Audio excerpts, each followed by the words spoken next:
Halo dokter, kita mungkin tiap hari ketemu pasien dengan luka di klinik atau IGD. Tapi masih suka bingung nggak sih siapa aja yang sebenarnya perlu suntik tetanus? Contohnya nih, luka tertusuk paku ini. Apakah perlu suntik tetanus?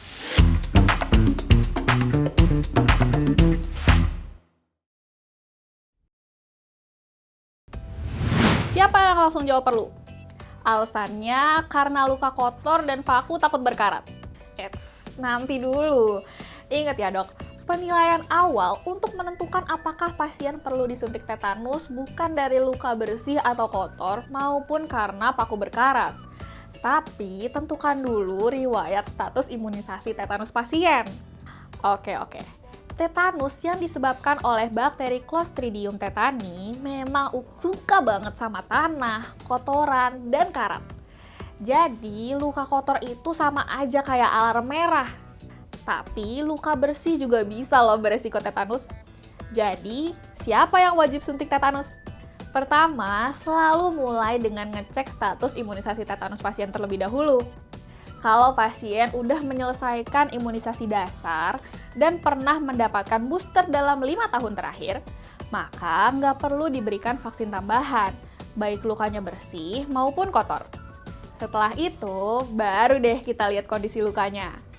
Nah, kalau pasien belum pernah divaksin atau riwayat vaksinasinya nggak jelas, atau belum menyelesaikan imunisasi dasar, maka vaksin tetanus harus diberikan untuk semua jenis luka, mau dia luka bersih ataupun luka kotor.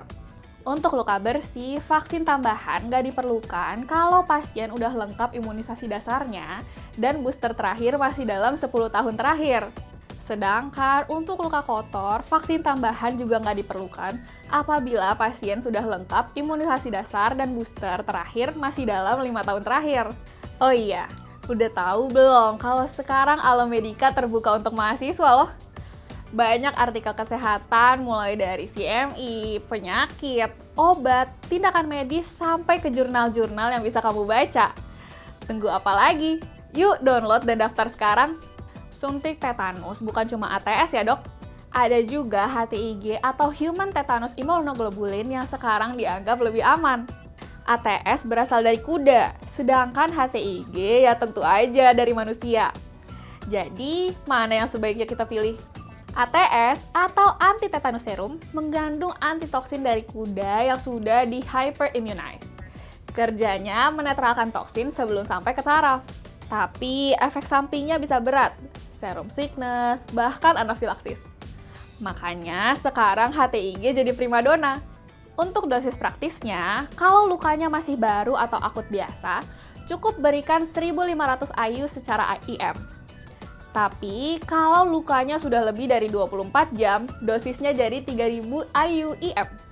Untuk terapi tetanus, dosisnya lebih besar, yaitu 10.000 IU bisa diberikan secara intramuskular atau intravena.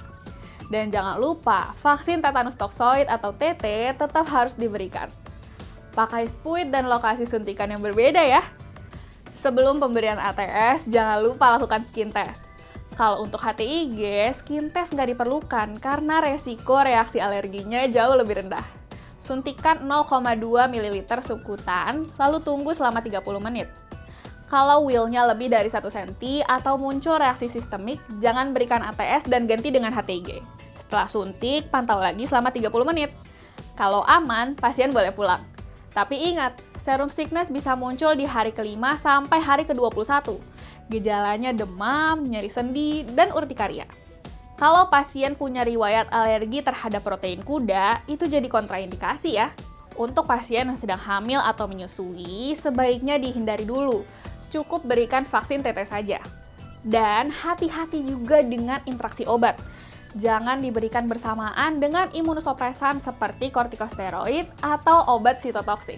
Jadi, take home message-nya, pasien dengan imunisasi tetanus yang masih up to date, yaitu sudah menyelesaikan imunisasi dasar dan mendapatkan booster dalam 5 tahun terakhir, tidak membutuhkan vaksin tetanus maupun ATS, berapapun tingkat kontaminasi lukanya.